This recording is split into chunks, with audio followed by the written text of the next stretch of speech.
2, 3, 4. Sometimes we need to slow it down, take a look around and breathe. 'Cause these times go by so very fast, moments never last. Just breathe, breathe in, breathe out. Quiet, be still, don't shout. Love is what it's all about. Breathe. Sometimes when you feel you've had enough, living is just too tough. Just breathe. 'Cause you'll regret when these days are past. Your friend just seen your last. Just breathe. Breathe in, breathe out. Quiet, be still, don't shout. Love is what it's all about. Just breathe.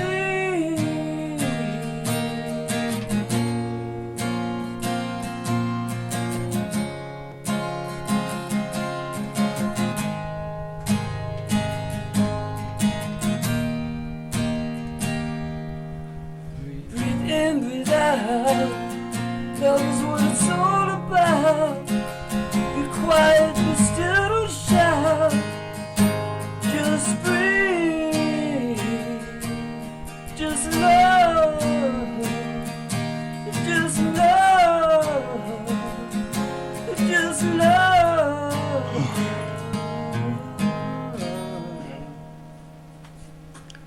Well, good evening and welcome to the Just Love Show. So happy you joined me again tonight.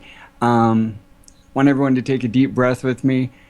I want to take a deep breath for something a little bit trivial tonight. My Giants are in the middle of the World Series right now, and take a deep breath because I think they're going to win the game. So anyway, everyone else give thanks for whatever you're feeling grateful for tonight. And before I get to my guests, who really are an important aspect of why I'm doing this show as far as the type of work they're doing. I've lived a pretty full life. I've done most everything I've wanted to do. It hasn't always been easy, but I can say I've honestly walked through any door I've wanted to walk through and at least tried to do the things that I've wanted to do. And I wouldn't feel horrible if if my life were to come to an end tomorrow, but I feel a great responsibility for the remainder of my life, and I often joke that I've entered the forest stage of my life about 20 years too early. And the forest stage of your life is in Eastern culture after you've gone through raising a family or making all the money you can. You get to a point where you're like, what's my life really about? And you just start giving it all away. Not that I have a lot to give away, but my time and whatever energies I have, I want to give those to helping to see that there's a sustainable future for the children in the world, the innocents that don't have a choice in the world they're coming into. And those innocents even include our fellow animal beings as well. But definitely children, they're our future. And if we can't plan for a future that is sustainable for our children and our children's children and our children's children, and start looking a little bit beyond our own greedy wants, it's going to be a tough time for the human species. And so the guests I have on tonight, that is what they do. And when I get to them, I'll introduce and tell you a little bit more about their the work that they're doing in Bolivia with children. But before I get to my guests, as I've been doing every show, I picked something from what I've been writing every day for the past 5 years about moving from this foundation that we've been hopelessly mired in for literally thousands of years now, this foundation of fear and moving to one of love. And what I do is I'll scroll through and I'll find something that fits the guests I have on, and this is what I pulled for tonight. It is in the moments of pure connection with others in love, no matter how few, far between, or brief, that my faith is renewed. joyful reminders of the sole purpose of our being, coming now to those with faith attuned in greater frequency and intensity. Just love, Kip Baldwin. And then, as always, I followed up with a quote from A Greater Mind Than Mine. No life of faith can be lived privately. There must be an overflow into the lives of others. G.K. Chesterton, who also had a great quote when the New York Times asked him what the problem with the world was. He wrote 2 words back. He said, I am. And that's something we all need to look in the mirror and think about. What can we do to make the world a better place? And without further ado, I want to introduce some friends of mine who I've never got to meet. I've been doing some volunteer work for their school that they have in Bolivia, where they're really helping some really underprivileged children, impoverished children, to get an education, to be well taken care of, to see doctors, be well fed. The organization is called Casa de Sara, and my guests tonight are the founder, Lori Santoro, who's the CEO, and her partner in this, Ali Ketron, and I will let them go in and share their amazing journey to where they're at today, how Casa de Sara began, and a little bit about what they were doing before they started doing these wonderful works. So, Lori, Ali, welcome to the Just Love Show. Thank you so much. Thank you. Well, thank you both for being here tonight. Yeah, thanks for having us. We really appreciate it, and it's a pleasure to be on the show. And I know you mentioned to everyone that you've been doing some volunteer work for us, and I just want to thank you publicly for all the effort that you put into what you do with us, because it really helps so much, and it makes a difference in what we're trying to do by getting the message out there. So thank you very much. It is truly. It's been truly my honor and pleasure, and I really enjoy doing it. And as I was looking for something to share from things I've been writing, I realized that all the things that I've been writing about kids, or any thoughts I've had, I've been putting on your pages. So I went, wow, I don't have much about kids. Oh, that's why, because they're all in Casa de Sara. So how did, why don't we start with you, Lori? Tell us, before you had that experience in Mexico where you met Casa de Sara's namesake, what was your life like? And did you see this see this as your calling early on? How did you, what was your experience that led, that your life was like before you had that experience in Mexico? Well, before the experience in Mexico, I was in college, and I was just going about my way, on my way to, graduating, and with my degrees in graphic design and art history, and I was modeling and just doing my thing in college, and really ready to start my career in both design and also what ended up rolling into television. I continued modeling and acting for many years, and I just kind of thought that was going to be it. And actually that was it for a long time. But I had visited Mexico several times, and on one of those trips, I came across a little girl, and her name was Sarah, and she was abandoned, and she was selling trinkets to just survive. And she was around probably 4 years old. And, we had a conversation, and we talked. I mean, I was actually on a beach in Acapulco is where it happened, and she came up the beach, and she was pulling a big bag, and you could very obviously tell she was alone and left to survive in the world. I mean, it was just, she was very out of place in the situation. And so, something just told me right there, I better run to this child and see what's going on. Something's not right. And we talked in Spanish, of course, and we talked, and she told me her name was Sarah and that she was selling these little trinkets. And, it was a really awful situation. I mean, her feet were burned from walking I don't know how far on the sand and here and there, and she was very, impoverished and very dirty, and she told me that she was from somewhere on the other side of a mountain, And that was it. And I felt really helpless that day. I couldn't really do much for her. I was trying to find family members. I was a little bit frantic and trying to figure out what to do for her. And there really was just nothing I could do. And I felt completely powerless, really. And, I just kind of had to watch her walk away. And I took her picture and gave her some change that I had on me. And that was it. And I just never forgot her, because I just, at that moment, I knew that one day I was going to do something for kids like Sarah. And I didn't know what or how or when, but I knew that I was. And from that day on, I kind of always kept her picture nearby and always thought of her, and always, thought, how can I work myself into a situation where I can really be of help to kids. By the way, I visited. I got in a cab after she told me where she was from, and I went all over the place on this, quote, other side of the mountain area.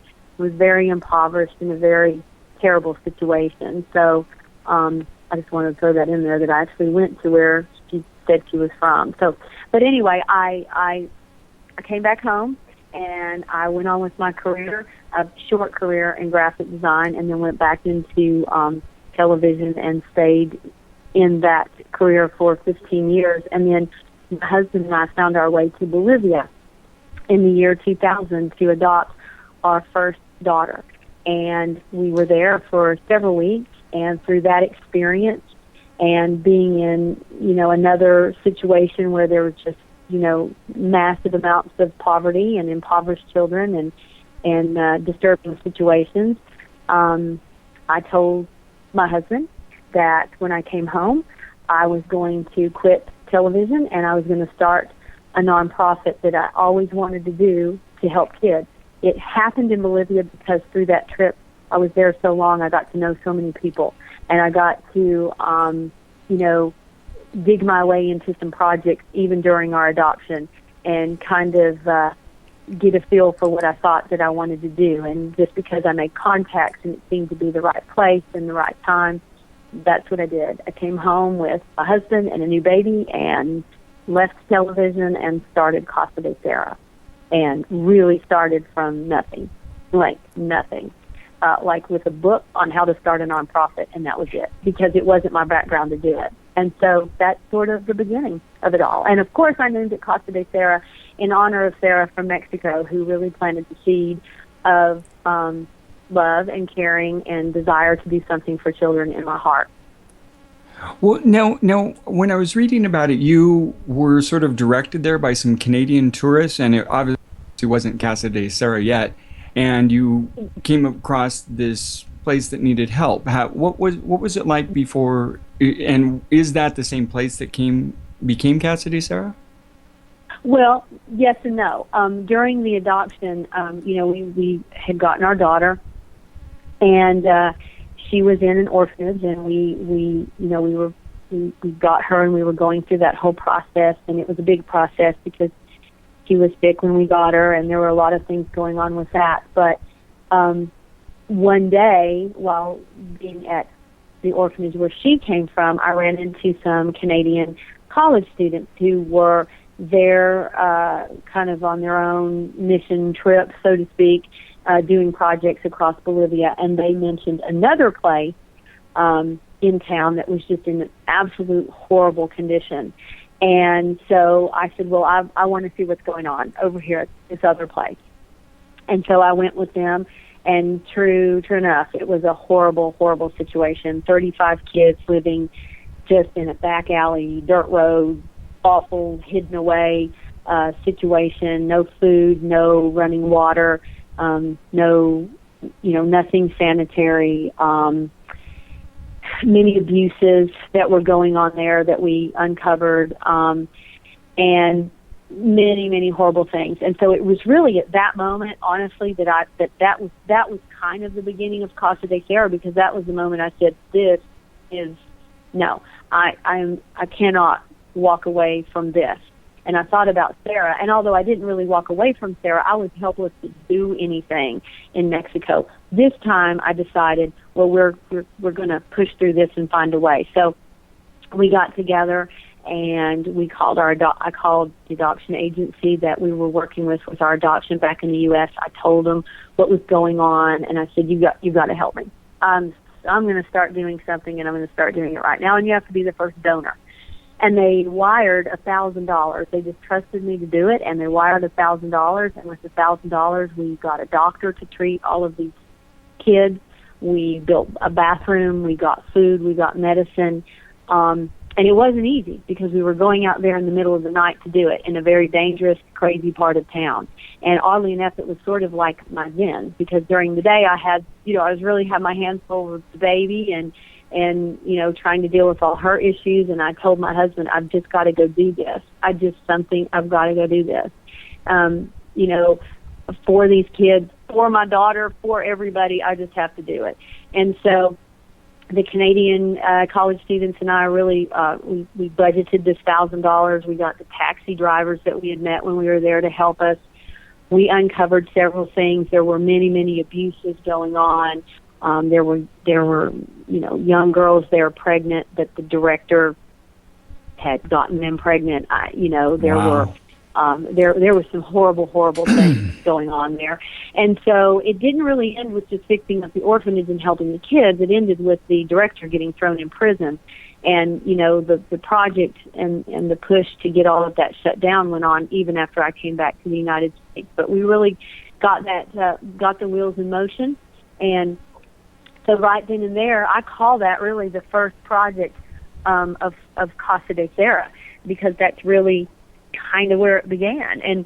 And when so many things happened just within that few weeks of helping those kids, that I said, this is really where it needs to happen. This is really where Casa de Sara needs to happen. This is where I feel like it's right to be, in Bolivia, and a place where I've made some contacts to be able to help.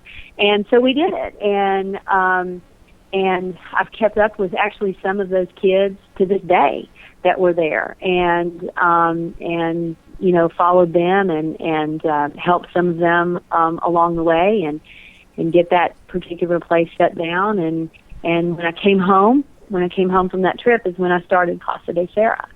And I told one of the taxi drivers that was just my best friend there the whole time, I said, I'm going to be back. And in 6 months, I went back with 400 pairs of glasses donated from the Lions Club. And I said, we're going to do a vision clinic. And 3,000 people showed up. And we were like, wow, we need to even do more. And so that's where it started. And that taxi driver, who's just the best person, he's just an angel and an amazing man dedicated to his people and helping children, is now the director of our school at Casa de Sara. He has stuck with me all of these years and really just worked so hard on behalf of Casa de Sara and done so many things for his people in Bolivia. So it's just kind of a neat thing. So, that's where it started. Wow, that is a truly heroic and remarkable story. Had you had any? Had you ever been to Bolivia before this trip? Not to Bolivia. I mean, I've traveled a lot, but not to Bolivia. No, not to Bolivia. And it's just so funny how things happen. I mean, I grew up traveling to different places, and I've been lucky to get to go to a lot of different places, and it wasn't like all those years before when I was in Mexico that it was my first experience even with poverty.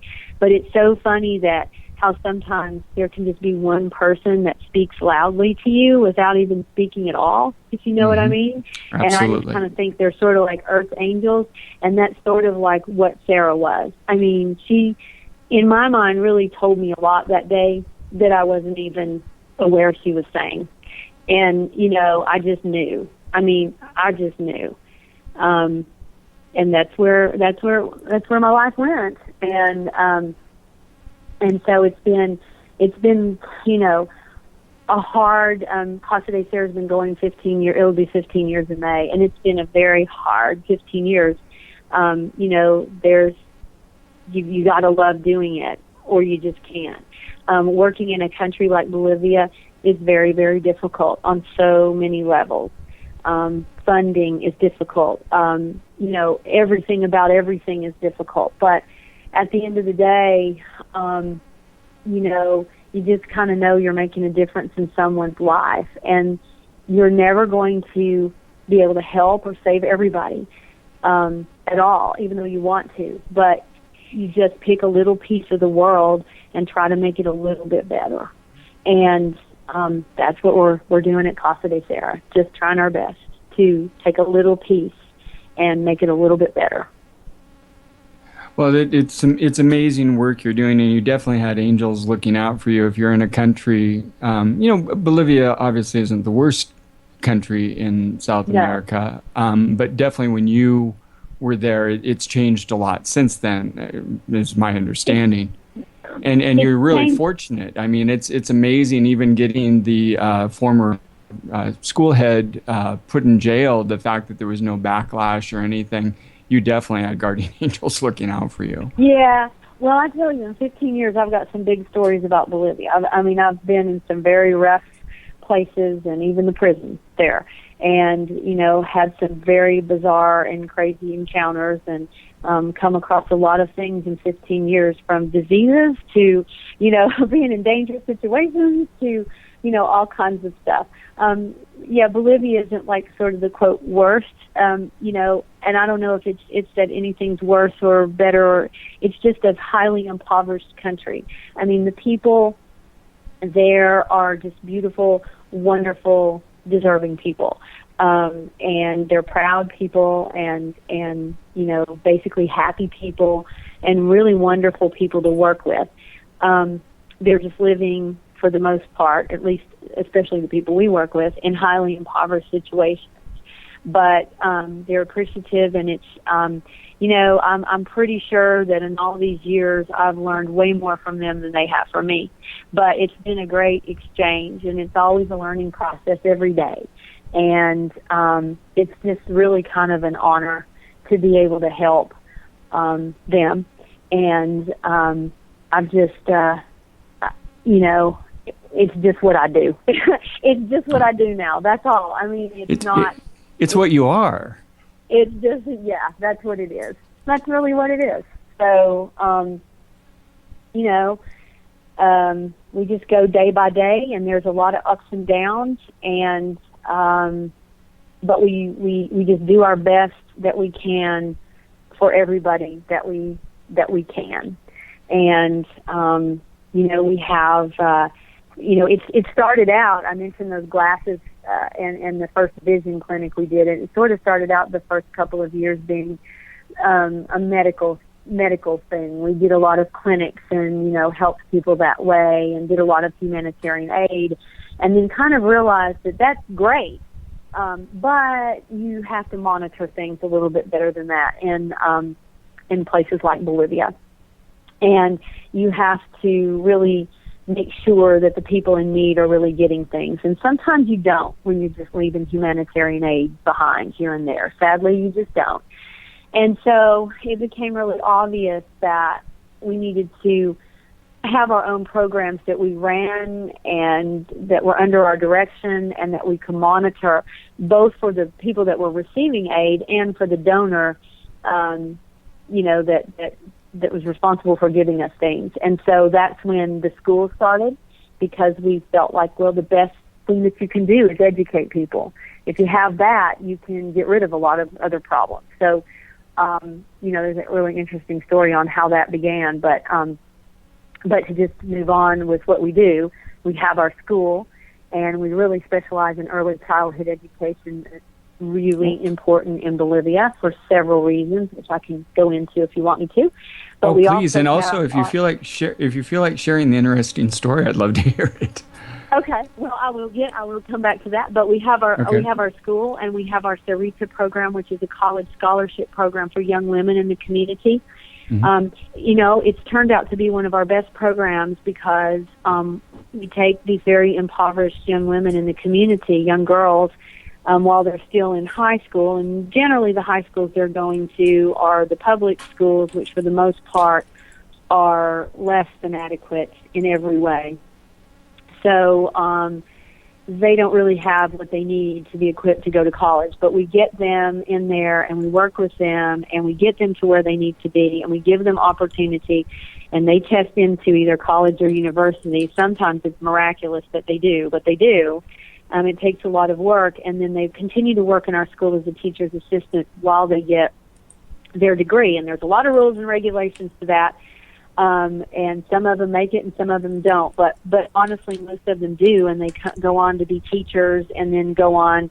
They can choose any career, obviously, or anything to study, but most of them have ended up becoming teachers and going on and then helping their community. And it's more than just that, because they become mentors to the young kids and the other people in the community as well. And that's just been such a great thing. And then we do health care. We still do health care.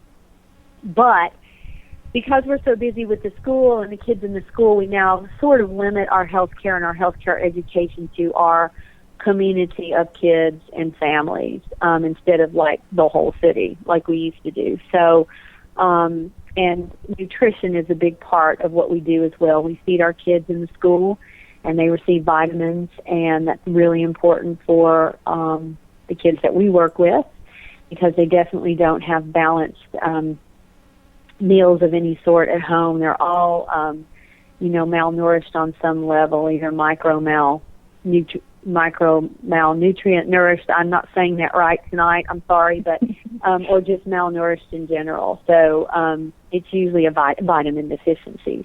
And so anyway, we kind of just, what we learned from having the school was it's not just having the school when you're in some of the poorest communities out there. It's everything else that you take on. You can't teach hungry children.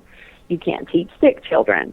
You can't teach children who you don't reach out to their families, because they have to be a big part of it. It's a sell. You have to sell education to people that haven't really thought that education might be that important. And we've really done a good job of that. And we're very well known in our little corner of the world, and have a lot of support now with the families and the communities, and they see the difference it is in their kids, and they're very involved. And it's taken a long time to get to that point, but we have, and it's all been a good thing. And I want to say too that one of the most important things about it, I feel, is that Casa de Sara is really the vehicle behind it all. I mean, yes, we're the ones raising the money and making it happen and doing the programs, but the people on the front line are the people from the community. The director is a local person. Our teachers we hire locally. Our servitas are local girls. Of course, the students and families, all local community. And so you just provide a way for people to make their lives better. And that's really the best thing, is when you see that they start to realize, hey, I can do this. I've gotten a little opportunity, and with a little bit of hard work, I actually can do it for myself. And that's really the best thing that I feel like we do, is it's not a handout, it's not a welfare line, and it's not any of that other kind of stuff. I mean, it's an opportunity for them to take hold and change their own life. And that's how I think it should happen. I'm really glad you came on the show tonight, because there's somebody I will introduce you to tomorrow. His name's Vinay Ray. Vinay used to be one of the, and I'm not sure why I didn't think of this before, Vinay used to be one of the 200 richest men in the world, and I mentioned entering into the forest stage of his life. Well, he's in that stage of his life, and he has something called the Ray Foundation, and similar to what you're doing, he's doing this in India for underprivileged girls in the Far East. And they've so far given away 2,000 scholarships for higher education, bachelor's and master's level. So maybe there can be some cross-pollination. I'm sort of saying this out loud so I don't forget to make that introduction tomorrow, because I can definitely see some cross-pollination for you guys. Oh, that would be great. Well, we definitely love to know what other people are doing and learn from that as well. So it would be great to share ideas. So thanks. Not a problem. So, and one thing that's frustrating for me when I hear, like, we had a friend of mine, a photographer, Olivia, Lane Wilder, on the show, and she passed out cameras to AIDS orphans in South Africa. where there's 1.2 million, and we had another gentleman on who did something similar in Brazil. And I see these things, and you mentioned that, you can't help everybody, not by yourself. But having said that, if we all did one thing, that's 6 billion, 7 billion one things. And now you've changed the world entirely. But even right now, there's such abundance on this planet that there's absolutely no reason that any child should suffer. And I hope we're getting to a point where we can shift our thinking from let's spend all this money on really destructive endeavors and put them into things like Casa de Sara, where you're doing such constructive work that is really going to pay such huge dividends in the future for our entire species by, like you said, helping to educate and remove people from an impoverished life, giving them a higher standard of living, whatever that may be for them. And so, I commend you entirely. So, Allie, tell me how you got involved with Casa de Sara and where this all started for you. So I've been with the organization at some capacity since, I guess, 2010, which is really when, I guess a little before that, I met Lori, just sort of outside of that. So I had graduated college and was in my first real job out of school doing something totally different. And it was, something that I knew I didn't want to do forever, but it was a great opportunity at the time, great first job out of school kind of a thing. And so the whole time I'm there, I was sort of looking for other opportunities and just had my eyes and ears open the whole time. And so I was actually managing a big hunter jumper barn, an equestrian farm. And so I met Lori there because her daughter rode there, and just got to know her over time. And the more I got to know her, the more she told me about the work she was doing and sort of about her whole story. And I just kind of fell in love with it all. And then I called her one day and just said, I would love to volunteer, do something. I just think what you're doing is great. I'm really interested in it. How can I help? What can I do to get involved? And so that's really how it all started. So I volunteered for a long time and then came on as a staff member, I guess, not quite 2 years ago. And so, I fell in love with kind of the story of it. And then I went to Bolivia and I just fell in love with all of them, everybody there. And it's just amazing because, I feel like we live in a place where so many things are just taken for granted and expected. And I went to Bolivia for the first time, and it was amazing to see how much appreciation there was from these people, from what was being, offered to them in the way of education and healthcare and nutrition and all of that. And what they did with that, they're just taking it and running with it. Both you and Lori have said earlier in this program, you can't help everybody and you can't save the world. And that's absolutely true. But it's just so rewarding to see, like, the little steps that we take every day and the things that we're able to provide there. And then what the people we work with in Bolivia, what they can do with that and take and do even more with. So we've got these young women in the Sarita program, and so we give them an opportunity to go to college. And with that, they are the most amazing role models to these kids who have never seen someone, in their family, in their community, succeed, really, like go from not having to making it for themselves. And so it just makes a huge impression. And we see these parents who get so invested in these programs and just do and give anything they can to make sure that their kids are in the school and to make sure that, the programs are everything that they can be and their kids are getting everything they can out of it. And it's just amazing to see how, your efforts are then carried on and sort of extrapolated from there. It's just a really great thing to see. How have you, since this has been, Casa de Sara has been around for a long enough period of time to see effects outside of the institution itself, how has the community around Casa de Sara changed during the time or since it first got started? Well, I will say that the community is exceptionally grateful and eager to participate with our programs. It's amazing to, you get in off your plane and you drive into the little community we work in and you see kids who have been out of the school for 3-4 years, and they're still like stuffed into their little Casa de Sara uniform T-shirt. And they're always looking for, are we doing anything more with the programs, or are we adding on to anything? They just still want to be involved. And so, we've seen so many kids graduate from the programs, and a lot of our kids go on, like a large majority of our kids will go on from graduating from our school and going back into the public school system, and they'll skip a grade because they're so far ahead. Because just the way we do things is, we're not going on strike, we're not skipping days because it's raining. We're addressing so many more issues than just sitting kids down in a classroom and expecting them to learn and produce results. And we've really seen results because of that.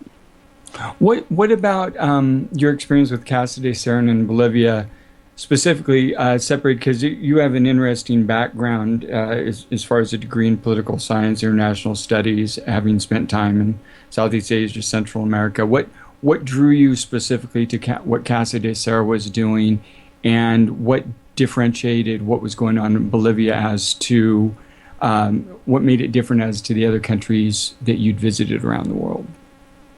Sure. So I think, for one, I grew up in a home. My mother is a teacher, and so I've always very much valued education and also very much appreciated educators and the whole system and the difficulties of it. And so while if you had asked me as a teenager or in college or any of that, if I would have, gone on to work in education in any capacity, I probably would not have right off the bat said yes. But I think that's always just kind of been ingrained in me, and I've been around it so much. And so when I sort of came across this organization and learned about what they were doing, I was like, this is just right. This is how it should be done, If you go in and help teach people and give them the foundation and then, put it in their hands, like, I just have such appreciation for that take on it. And also I think, the more I got to know Lori and the more I got to know about what was going on, really the more I learned about Bolivia. And I think a lot of times it's a country that's just not talked about as much. It's a little uncharted territory for a lot of people in the States. We just don't hear a lot about it, And so the more I learned about it and the more need, it's just incredible there. And, Lori said earlier, and I think this is so true, like, you don't necessarily have any idea where you're going to end up, and it may not be any better or worse than any other place, but when you find yourself on the right spot, you just know it and you just go with it. And I think that's really what happened for me. I never would have guessed that probably, but I just found myself there in that time and just knew, like, this is the right thing. This is what I should be doing. I go to work every day and I love my job. And every time we go to Bolivia, I just fall in love with those people all over again. And I just know that that's where I should be. That is truly uplifting to hear someone actually happy to go to work every day. So, Lori, what would you say if you had, like, maybe a couple stories? What would be, like, say, a success story where you just like, oh my God, this is, I don't know if we're going to be able to help here, and just see someone's life turn around entirely from where they were to where they are today? Oh, okay. Well, I've told this story before. I tell it a lot when people ask me, and we have so many. I have to tell you, we have so many stories of people's lives that have been changed. But one story always just rings out when people ask me this question, and it's about a little girl named Esmeralda. And Esmeralda was in our school the first year we had school, like the first year that we started the school. She was in it. And, the first year of starting anything is challenging to begin with.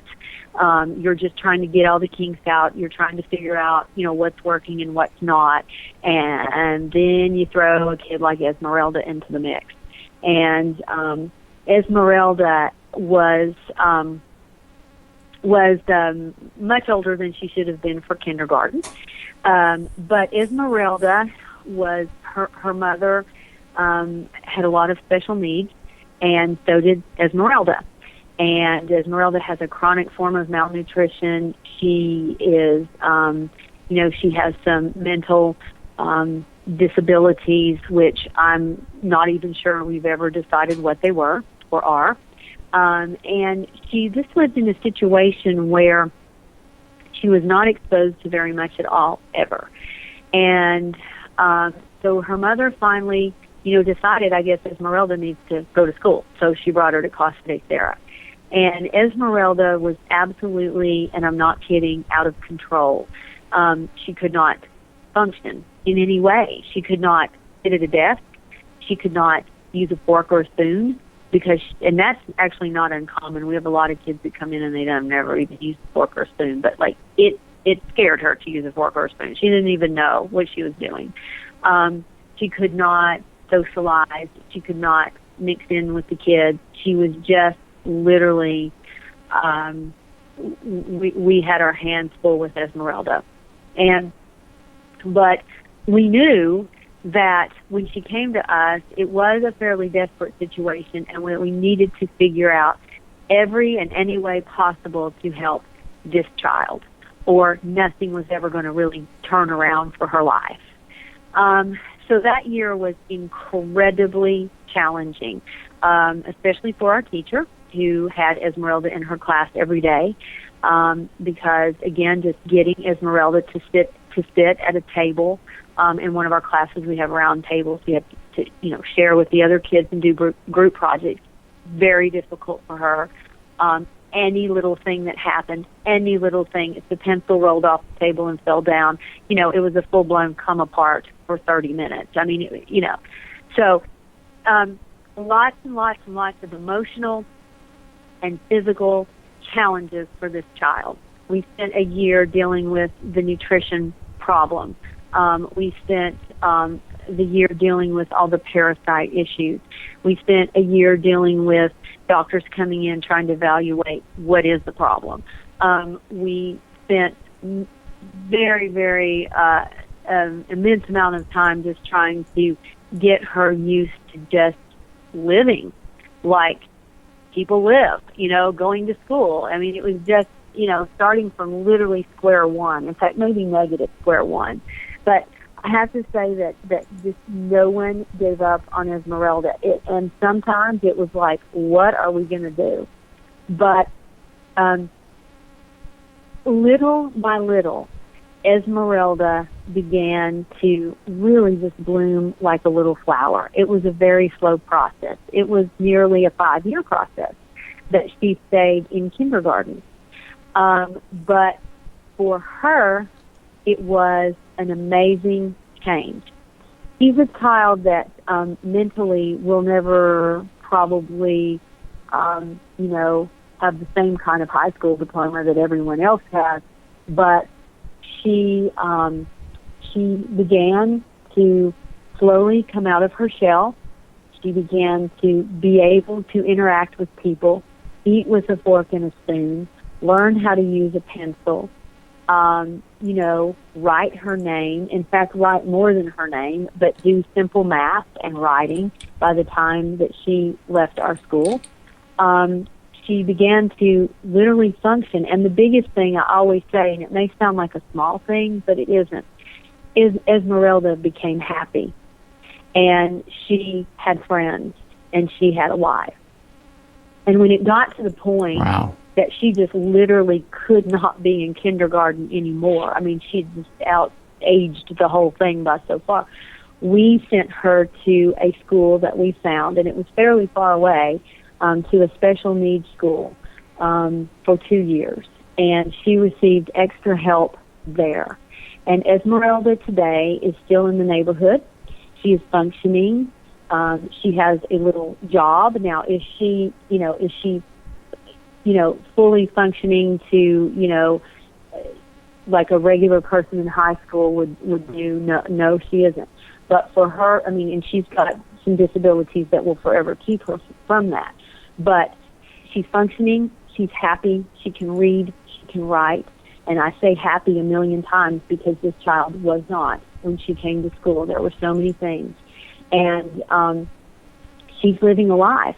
And we feel like if we had given up on her, or if we hadn't agreed to take her on, that she may not even be here today, or heavens knows what would be wrong with her. I mean, or where she would have ended up. And she's just a person that, like, when I see her, I just smile. I just smile because I know that Casa de Sara, and I really credit our staff in Bolivia with this, day in and day out, every day, worked extra hard for Esmeralda and on behalf of Esmeralda. And she is who she is today because of being in our school. There's no doubt about it. And her mother will even tell you that as well. And they're doing fine, and they're functioning, and it's just an amazing story. And we have several similar, but I just think Esmeralda may go down in history as our biggest challenge, but maybe our biggest success. And it's just delightful to know that. And again, I credit our staff in Bolivia with sticking with that. And there were a lot of tough days with her, but we all survived it. Mostly she survived it, and she's doing great. So that's one of my favorite stories because, wow. There's not a lot of resources where we are in Bolivia for kids like Esmeralda, and like I mentioned, that we sent her on to another school. That took a lot. That was like a needle in a haystack to find that place, but we did, and then they worked with her best they could as well. But it's just very it's a very rewarding thing to know that everyone at Casa de Sara had a part in getting her where she is today, and we're really happy about that.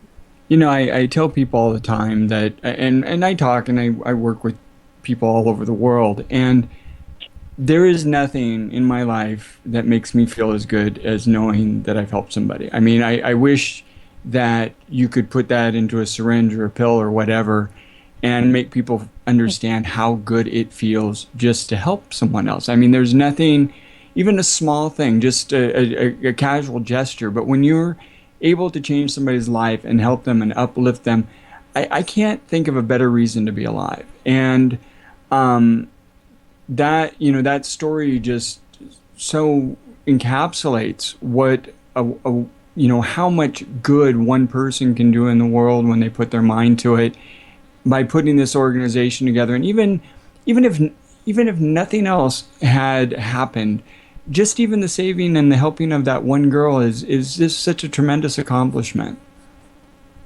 Well, it's sometimes it's not how many, it's how well. I mean, Casa de Sara is not a huge organization, but it's a small organization, and we feel like what we do well. If we can't do it well, we just don't do it. And that's really, really important to us. And it's better, I think, to take on a small amount of people and really change something than just put a Band-Aid on a lot of things. And it's just our philosophy to do that. I'm sorry, go ahead. Oh, no, go on. I'm sorry, I didn't mean to interrupt you. No, I mean, we do have some plans coming up in the very near future to branch out to a couple of other communities here in the States. We're looking at one right now where we can help make a difference, and we're kind of working on that. And we're taking what we learned in Bolivia and replicating it in other communities with at-risk kids in the U.S. But we'll probably never be people that just, where we're saying we're helping millions. That's great if you have the vehicle to be able to do that. But we would prefer to concentrate on small groups and really, really, really make a difference and really help someone and see it through. I mean, we have kids that entered in our kindergarten that are now in high school, and we're still with them in some aspect of their life.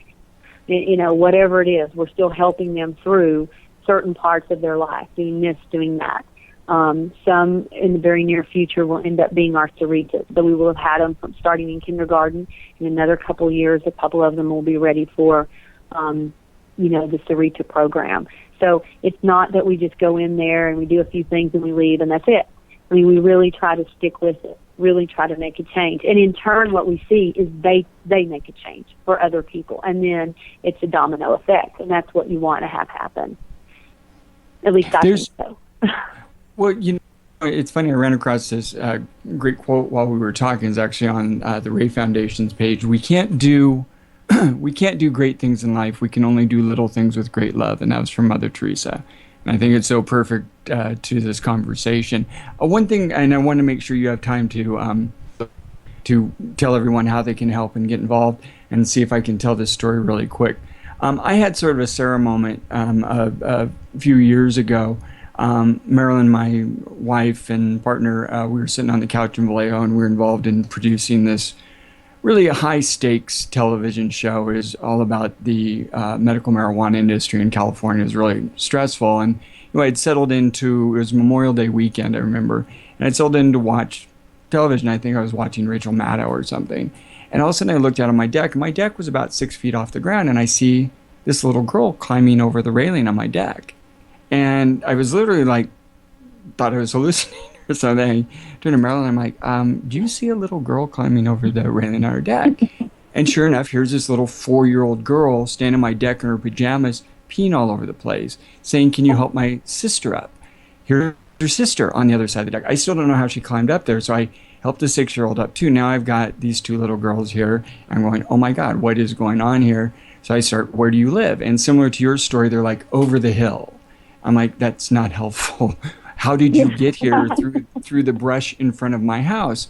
So I called the police, and Vallejo police, and I'm telling this story because I want people to understand that there are children that need help in this country here as well, and there's just an amazing need for children, for the children everywhere. So I called the Vallejo Police Department. I told them what's going on. They put me on hold for 10 minutes. Then they hung up on me. They had to call back, and I'm like, listen, I've got 2 little girls here. What am I, they're afraid. Now, at this point, these were amazing little girls that were like indigo children or something. One of them was out sitting in my fountain all of a sudden.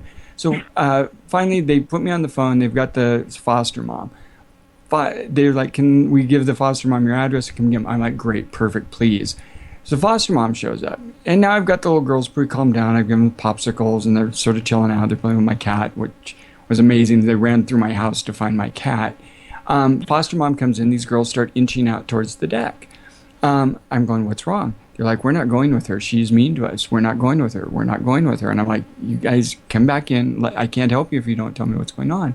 So they get over to the railing. They're not good. They jumped off my deck. Now the one little girl, the 6-year-old's on the ground crying because she hurt her ankle. The little 4-year-old reaches out and touches her. She stops crying. They took off like wood elves through this thicket in between the houses. And I'm looking at them, I'm going, I'm a 6'4" guy. I should be able to catch these little girls, but I knew there was no way I was going to be able to catch them. And so I get back on the phone with the police. I'm like, listen, you guys got to come here. We've got a problem. They don't want to go with the foster mom. So now Marilyn takes off to find the kids. She now comes back around the corner with her arms filled with clothes.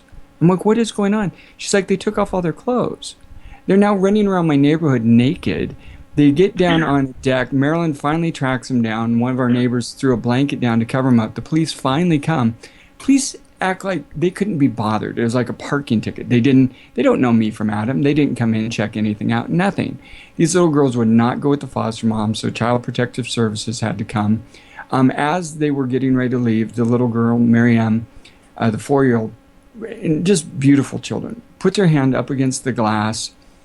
It's like E.T., and I put my hand up against hers, and she just gave me this big glowing smile. And I spent the next month trying to track them down. I couldn't get any information out of the foster family. All I knew is that they'd been separated.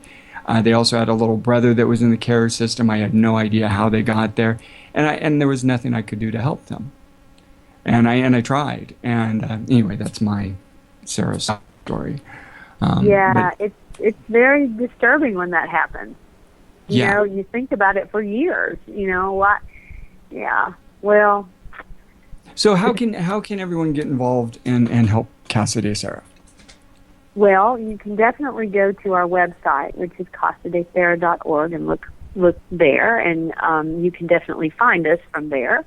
Our home office is based in Knoxville, Tennessee, and you can call 865-690-3323. or again, go to our website, casadesara.org. And either way that you find us, I mean, our emails are on the website, and you can contact us if you'd like to make a donation, which would be very helpful and very much appreciated. You can do that right from our website, or find an address if you prefer that way.